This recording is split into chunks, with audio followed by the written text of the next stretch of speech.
नमस्कार मित्रों, फिर आज आए हैं हम आपके लिए एक नया वीडियो लेकर के। और आज हम चर्चा करने वाले हैं किसान आंदोलन के विषय में। जो वर्तमान में किसान आंदोलन चल रहा है बहुत जोरों से, उसके विषय में बहुत सारी चर्चाएं हैं।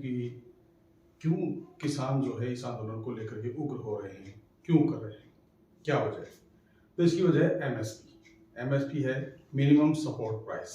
मिनिमम सपोर्ट प्राइस क्या है, इसके बारे में जानेंगे। मिनिमम सपोर्ट प्राइस है कि किसान की जब फसल पैदा होता है, किसान उसके अंदर बीज खाद वगैरह लगा करके बहुत अच्छा पैसा कमाने की उम्मीद से वो फसल बोता है। लेकिन जब फसल उत्पादन के बाद उसे अच्छी कीमत नहीं मिलती है तो वो परेशान हो जाता है। क्योंकि कई बार जो किसान है थोड़ा गरीबी में भी रहता है और वो उधार लेकर के भी करता है, ऋण लेके कार्य करता है। तो ऐसी स्थिति में उसकी स्थिति दशा खराब हो जाती है। तो दशा खराब होने की वजह से वो चाहता है कि उसकी फसल की एक मिनिमम प्राइस हो जो उसको मिले ही मिले, उसमें कोई प्रकार की कोताही या कमी नहीं हो। तो इसी बात को लेकर के सरकार जो है, केंद्र सरकार एक मिनिमम सपोर्ट प्राइस तय करती है। उस प्राइस की मतलब है कि उस प्राइस से नीचे उनकी फसल की बिक्री नहीं होगी। तो सरकार इसमें लगभग 23 फसलों को जो है इसमें शामिल कर रखी है। अब किसान चाहते हैं कि सभी फसलों को शामिल किया जाए और एमएसपी तय की जाए। मिनिमम प्राइस है वो तय करने के लिए केंद्र सरकार ने 1965 में एक commission for agricultural cost and price का गठन किया था, जो तय करता है कि किसानों को एक मिनिमम प्राइस जो है वो कैसे। केंद्र सरकार फिलहाल लगभग 23 फसलों पर ये एमएसपी लागू करती है, लेकिन इसे राज्य सरकार भी लागू कर सकती है। लेकिन किसान चाहते हैं कि सभी फसलों पे हो और इनकी एक मिनिमम प्राइस जो है तय हो जाए। इस बात को लेकर के किसान जो आंदोलन कर रहे हैं, पहले भी किया था। तो उस समय जब 3 नए कानून आए थे, उस समय भी किसानों ने आंदोलन किया था और सरकार को, केंद्र सरकार को वो कानून वापस लेने पड़े थे। अभी भी नरेंद्र मोदी जो हमारे प्रधानमंत्री हैं, माननीय प्रधानमंत्री जी, वो कह चुके हैं, आश्वासन दे चुके हैं कि फसलों की जो है वो एमएसपी के आधार पर ही उनकी खरीद होगी। लेकिन किसान चाहते हैं कि इसे कानून बना दिया जाए, क्योंकि जो एमएसपी है वो एक कानून नहीं है। मिनिमम सपोर्ट जो प्राइस से जो दी जाती है वो एक कानून नहीं है कि ये सरकार की नीति है। इसे सरकार चाहे तो घटा सकती है, बढ़ा सकती है या इसे बंद भी कर सकती है। इसलिए किसान चाहता है कि वो एक सिक्योर हो जाए। एमएसपी जब तय हो जाएगी तो किसान सिक्योर हो जाए, ताकि इसकी भाई किसी भी फसल की जो है, अगर मान लीजिए किसी फसल की कीमत है मिनिमम 1000 रुपये कर दी जाती है, तो उसे ये विश्वास रहेगा कि कम से कम 1000 रुपये से कम तो मेरी फसल का भाव कम नहीं रहेगा। तो ये स्थिति उसे जब होती है, ये विश्वस्त हो जाता है, एक स्थिर होती है, तो उसकी दशा स्थिर होती है। इस बात को लेकर किसान आंदोलन कर रहे हैं। बहुत सारी मांगे हैं किसानों की। किसान चाहते हैं कि दूसरी फसलों की भी एमएसपी दायरे में लाया जाए, क्योंकि किसान उनके न्यूनतम मूल्य की गारंटी देता है। जब मार्केट में उतार चढ़ाव आता है, किसान की स्थिति स्थिर और अनुमानित कीमत से तय होती है। तो इस प्रकार से किसान चाहता है कि उसकी एक अनुमानित कीमत तय हो जाए।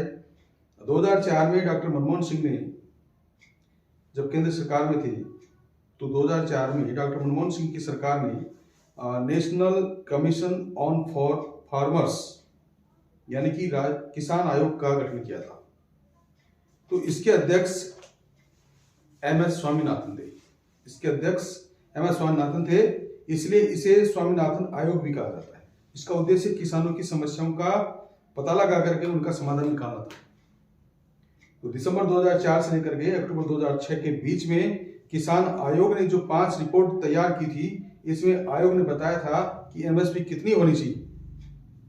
आयोग की रिपोर्ट के अनुसार सरकार किसान नीति लाई। अब सरकार ने वादा किया था कि वह उनकी आय बढ़ाएंगे, उन्हें उत्तम किस्म के बीज उपलब्ध कराएंगे, लेकिन ऐसा कुछ हुआ नहीं। जितने वादे किए वो पूरे हुए नहीं। लेकिन सरकार ने ये नहीं कहा था कि वे स्वामीनाथन की सिफारिशें लागू करेंगे।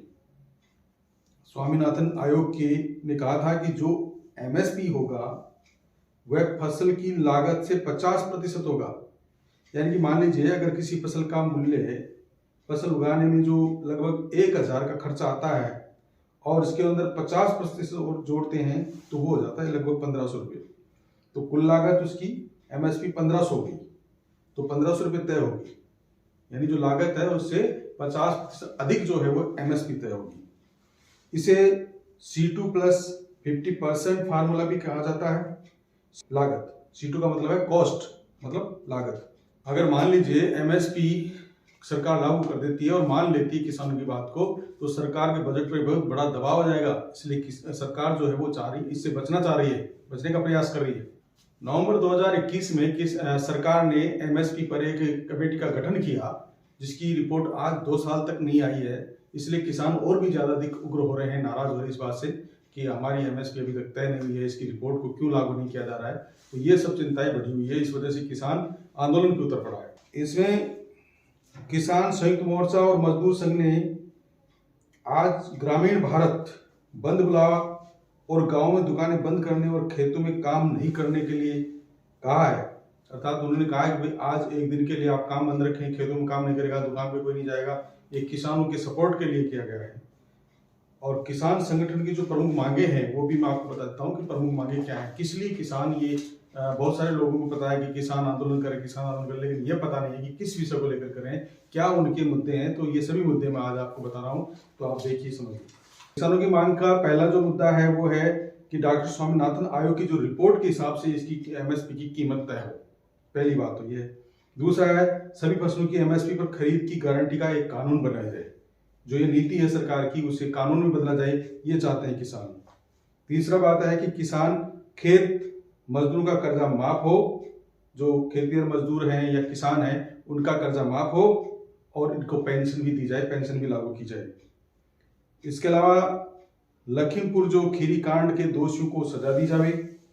भूमि अधिग्रहण अधिनियम 2013 को दोबारा से लागू किया जाए, इनकी एक मांग यह भी है। और मुक्त व्यापार समझौतों पर रोक लगाई जाए, जो मुक्त व्यापार के समझौते हो रहे हैं देश विदेशों से, तो उनके ऊपर रोक लगाई जाए। विद्युत संशोधन विधेयक 2020 को रद्द किया जाए, ये भी एक इनकी मांग है। मनरेगा में हर साल लगभग 200 दिन का काम दिया जाए और लगभग 700 रुपए की दिहाड़ी मजदूर को दी जाए, ये इनकी मांग है। अगला है कि किसान आंदोलन में मृत किसानों के परिवारों को मुआवजा और सरकारी नौकरी भी मिलनी चाहिए, इनकी मांग है। इसके अलावा जैसे बहुत सारी कंपनियां जो नकली बीज बनाती हैं और कीटनाशक दवाएं बनाती हैं, इस वजह से किसानों की जो फसलें हैं वो नकली बीज बोने से फसलें उगती नहीं है, कई बार पैदा और जबकि खर्चा बहुत आता है किसानों के। तो किसान चाहता है कि जो नकली बीज बनाने वाली जो कंपनियां हैं या कीटनाशक दवाएं बनाने वाली जो कंपनियां हैं या खाद बनाने जो कंपनी है, उनके ऊपर एक कड़ा कानून लाया जाए ताकि वे ऐसी हरकत नहीं करें। इसके अलावा मिर्च, हल्दी और अन्य मसालों के लिए भी राष्ट्रीय आयोग का गठन किया जाए ताकि इनकी भी एक स्थिति सुधर सके। तो संविधान की जो 5वीं सूची है उसको लागू कर आदिवासी की जमीन को जो लूट बंद की जा रही है, बहुत सारे लोग जो हैं आदिवासियों को पहला फुसला करके या बहुत अधिक दाम लेकर के जमीनें खरीद लेते हैं। तो इसके लिए 5वीं अनुसूची को लागू करके इनकी जो जमीनें लूट हो रही है उसको बंद किया जाए, ये किसानों की मांग है।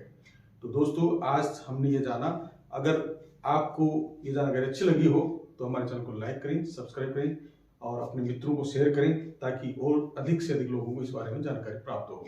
तो आज के लिए इतना ही, कल फिर मिलेंगे अगले वीडियो के साथ। तब तक के लिए नमस्कार, धन्यवाद, जय हिंद, जय भारत।